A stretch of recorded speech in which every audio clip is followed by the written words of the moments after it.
Here we are back out on my range again in the wind because it's always windy here in Iowa. But today we're testing out the 6 ARC running some Barnes 62 grain varmint grenades. I decided to give these things a run because I've never shot any of the varmint grenades before. I've shot plenty of the TSXs and the TTSXs, but never these varmint grenades, so I figured why not? They are a little bit different than anything else I've shot before out of this. This is a flat base bullet. I don't know if you can see that, but that cavity in there is pretty good sized. I've had good luck with accuracy in general with other Barnes stuff, so I thought let's give these things a whirl, see what they do. I've loaded up from 29 grains through 30 grains in 2/10 increments using X-Terminator powder, and we'll see what they do on paper, and then we'll go ahead and shoot a gel block with it and see what type of expansion we get out of them. I'm assuming, you know, with the fact they say, you know, varmint grenade, hopefully that thing will open up super fast, you know, maybe. So we'll shoot this first group, maybe 2. We got a storm riding up behind us, but no big deal. We can finish the rest of them tomorrow if we got to, but we'll see what we get for some speeds and some groups here.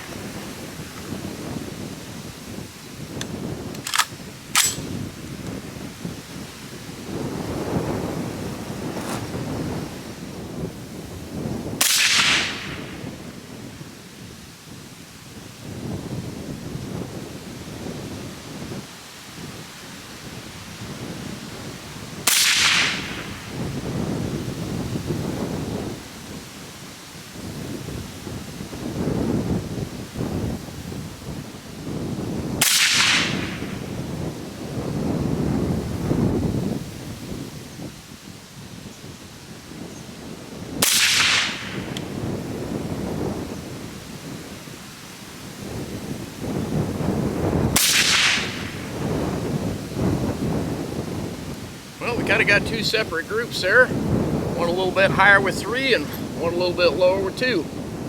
Let's check our SD was 11.6 and average for 29 grains even was 31.05. So let's move on to the next one. Well, let's go ahead and shoot group number 2 here. It's 29.2. Good thing about the wind blowing is it does cool down the gun and the can quicker. So we've got that going for us. I'm probably going to go ahead and speed up a little bit of this shooting in the video. That way it doesn't quite take so long, but you'll get the gist of it. Once we get done, I'll go down there and I'll show you all the groups.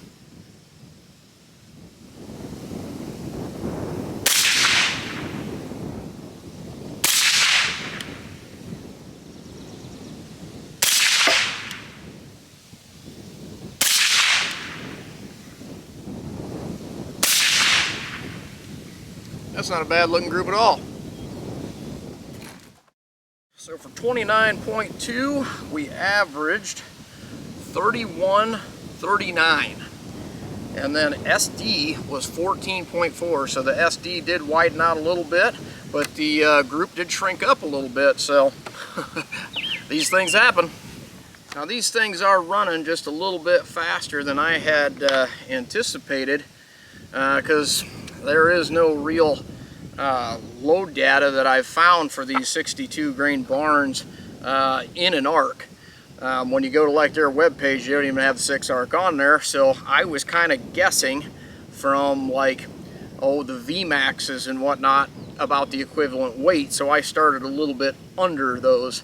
With X-Terminator on the VMAXs, I think max was about 32 grains or a little over, so I started out quite a bit lower, knowing that these are a flat base bullet. They do pick up speed a little bit faster, you know, but they've got a lot more flat on the side of the bullet, so they could have a little bit more pressure behind them too. But so far the cases look good. I'm going to go ahead and run the next set of them here, and we'll see what happens. Here we go with 29.4 grains.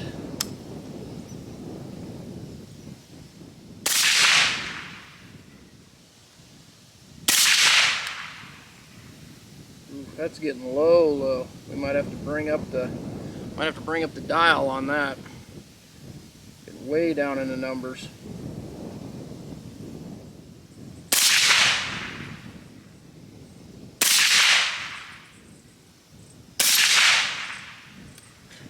Last one widened out the group a bit, but not bad.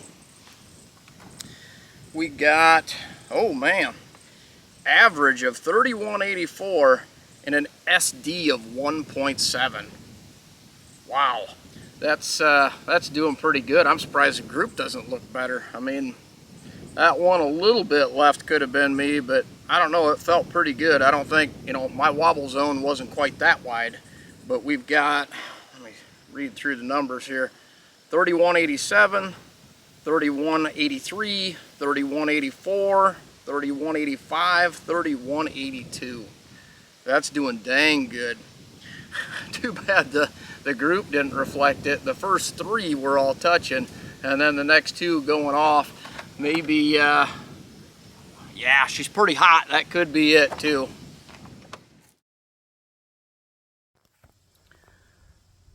So that group is substantially lower than the other one.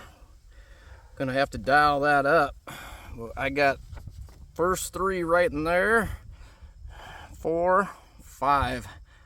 So I don't know if that was heat distortion or not.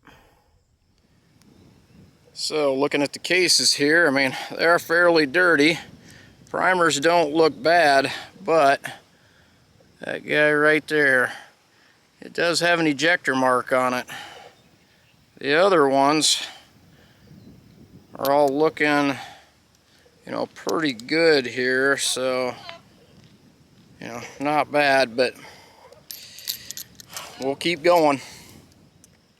All right, so I dialed up about a 1/2 mil and dialed to the left about 2/10. That way we can try to keep this on the paper and up out of the numbers a little closer to the target. Normally I don't like adjusting that type of stuff in the middle of shooting a string of these, because I like to see where they're at in relevance to each other, but that's just getting extra low, so we'll just have to wing it.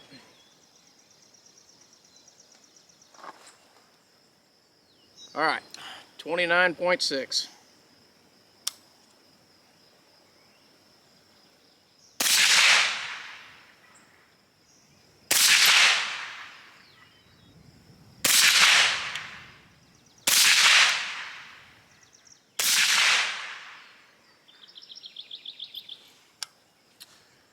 All right, so average was 3198 with an SD of 14.1, so that widened right back out. And the group, it's pretty medial down there. So I was inspecting my cases here and looking at that primer right there. That thing is hammered flat, and the other four, if you look closely, they all have ejector marks on them. So this is all brand new, never before fired, Starline brass. And I've noticed before when I was changing my old loads from the Hornady brass to the Starline, that these must have a little less capacity to them that raises the pressure. I did also notice too that the shoulders on them are set back just a little bit farther from the factory than the Hornady stuff, so these do probably have just a little bit more play in the chamber, but it doesn't look like, if you look at them there, I mean, you're not stressing any case head separation in these. But getting these things up to about 3,200 feet per second, I think that that's fast enough anyway. And the groups seem marginal. I might go ahead and pick out one node there and maybe give 10 shots a test run, you know, shoot them real good and slow, see if we can't group them in. I mean, some of them for practical accuracy down there look pretty good, but the one group looks real good, so I think that maybe we'll retry that one. So looking at all four of these groups, 1, 2, 3, 4, and 5th shot there. I don't remember which ones were which, but those ones all lumped in there pretty good. That's probably 5/8, maybe a little bit over. And then you got 1, 2, 3, 4, 5, and it walked. And then here is the last group at 29.6 grains. So had 1, 2, 3, 4, and 5. Now unfortunately I did notice testing my, or I should say touching my can, that can did come slightly loose on there. So I mean that group might be a little bit better without that, but it's high enough that it doesn't matter. We got too much pressure going on there. So I think we're gonna maybe back down right here to 29.2.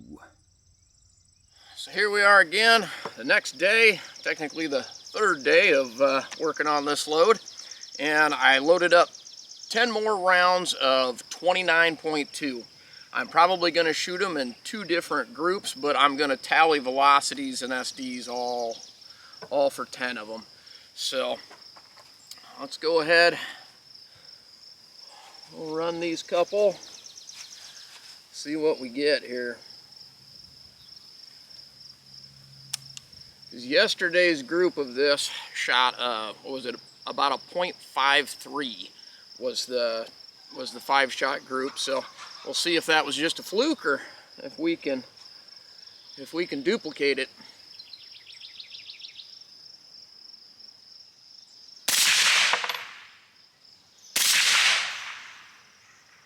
We're not going to duplicate it. First round shot was a bit higher than the second one there.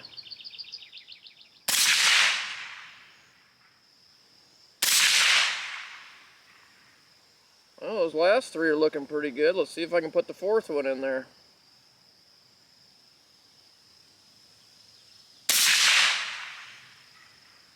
Yep, 4 of them are all touching.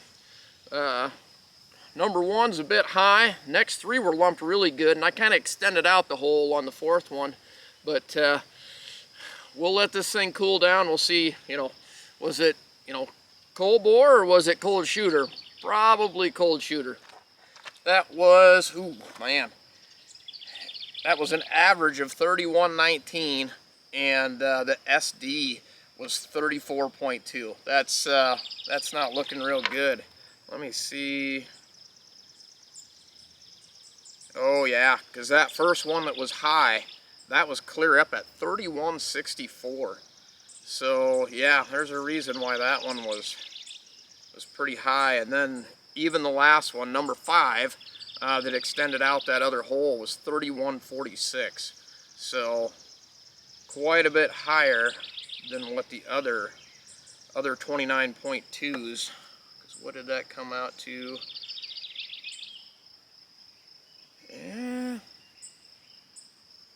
Yeah, maybe it's the opposite. Maybe some of the other ones were a little bit lower, actually, from yesterday. Yeah, 3,098 versus 3,082. So maybe those ones were just low. Okay, second 5-shot group. Hopefully this time I can do a little bit better.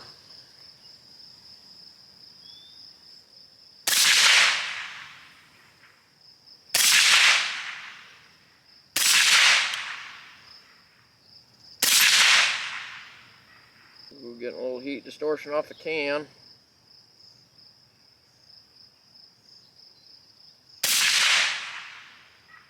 That actually don't look too bad. Did a little better there. Pulled the gun in just a little bit tighter, made a little more tension on it. Sometimes on an AR, that's kind of what's needed to settle them down.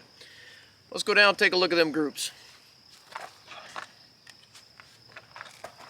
Oh, first, let's take a look at this. So average was 31.20 and SD was 24.9. So the SD did come down just a little bit from the first 5. Yeah, they were all much tighter for that matter. The last 5 would have had an extreme spread of 33. So yeah, that was much better on the back half of that. So here's our groups. So those 4 weren't too shabby, but that first one, man, that was high. I don't know if that was me, probably was me, But the other 4 don't look too bad. The next ones, there's those 5 shots. That's doing way better. First one was here. Next 4 right there. Man, those 4 were tight, but even at that, with the 5, I mean, that's half, maybe just a smidgen over. So I'll say that, I mean, you can shoot those out of a 1 in 7 twist barrel.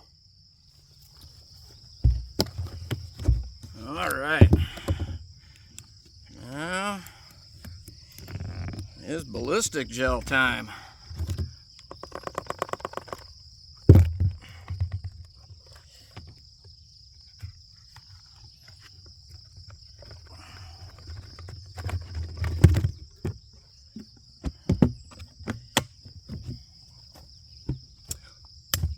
There we go. All right, 100 yards on ballistics gel. I only put 1 block up there, just figuring, I mean, the rest of them have all exploded, you know, into that first block. I highly doubt that these varmint grenades are gonna go all the way through. So let's go ahead and send it. Oh, that hit hard. Let's go down and take a look.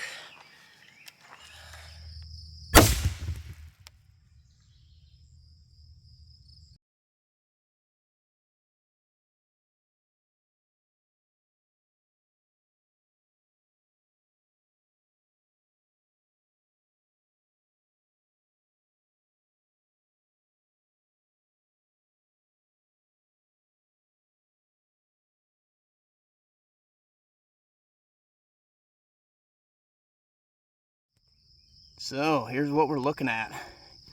You got immediate expansion in there. Went maybe 10 inches into the block.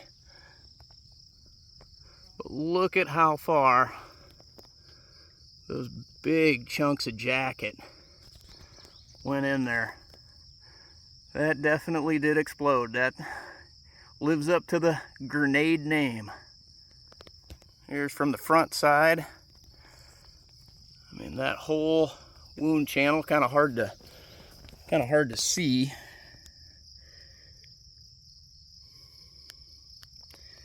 Probably 3.5 inches wide in there. Gel block's getting pretty ugly looking. Ooh, that's a lot of dirt. I actually cracked the bottom side of it. Reached all the way down to the bottom there. Actually cracked that out. But definitely take out coyote, prairie dog. So my final thoughts on the 62 grain varmint grenade. I do think that they've got potential in this rifle. They will shoot out of the 1 in 7 barrel. I think the biggest thing is, I mean, practical accuracy with this load. I think it is there.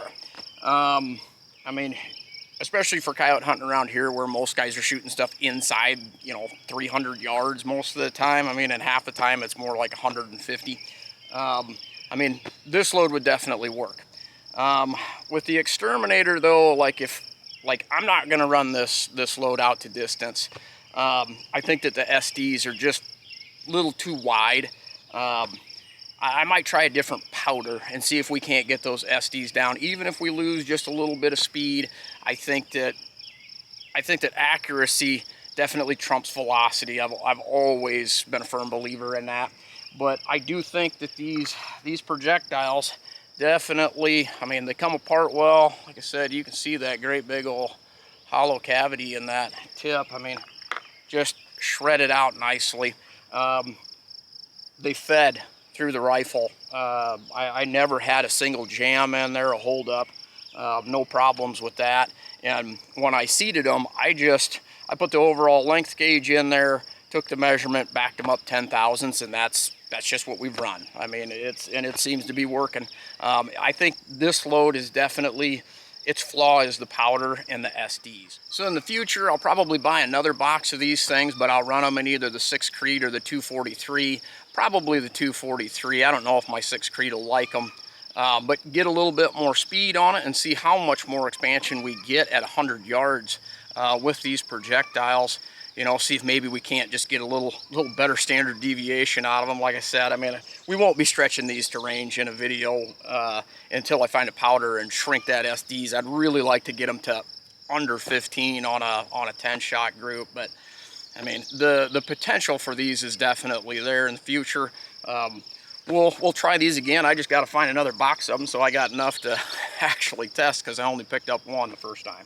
So, thanks for watching. Remember to hit that subscribe button, hit that like for me. Doesn't cost you anything. It definitely helps with the algorithm. We'll catch you on the next one.